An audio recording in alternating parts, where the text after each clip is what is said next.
Pour ces fêtes de fin d'année, une gamme variée de films a été proposée.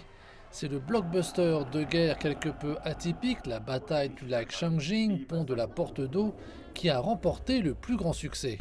Je pense que cela nous indique la façon dont ceux qui nous ont précédés ont tout sacrifié pour la belle vie que nous avons aujourd'hui. Le patriotisme inspiré par la brutalité de la guerre et le sacrifice individuel est certes un thème bienvenu pour les vacances de la fête du printemps, mais ce n'est pas un sujet indispensable. Le film, dont l'action se déroule pendant la guerre de la Chine pour résister à l'agression américaine et aider la Corée, raconte l'histoire des volontaires du peuple chinois combattant courageusement sur un pont crucial sur la route de retrait des troupes américaines. Ce long métrage a rapporté plus de 2 milliards de yuan, soit près de la moitié du box-office chinois du Festival du Printemps. Parmi les autres succès, citons des comédies telles que Too Cool to Kill ou encore le drame Nice View, ainsi que quelques animations audiovisuelles familiales.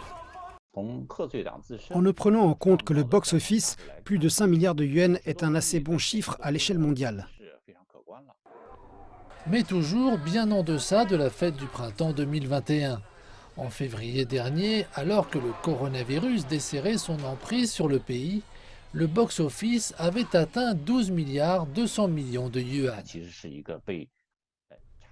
Cela pourrait être considéré comme une explosion après une longue période de suppression. Certaines personnes appellent cela la vengeance en mouvement. Pour cette raison, les experts du secteur estiment qu'il s'agit probablement d'un phénomène. Mais d'autres raisons expliquent également pourquoi le box-office de cette année n'a pas été à la hauteur. La qualité en berne d'une part et le prix élevé des billets d'autre part, pour n'en nommer que deux.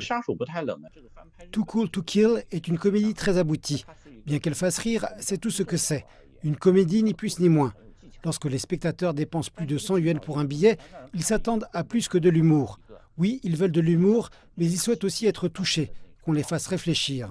Le professeur Yang admet que l'industrie cinématographique traverse des moments difficiles en cette période de pandémie de Covid-19 et de ralentissement économique mondial. Ce sont des difficultés qui sont là et nous devons les affronter.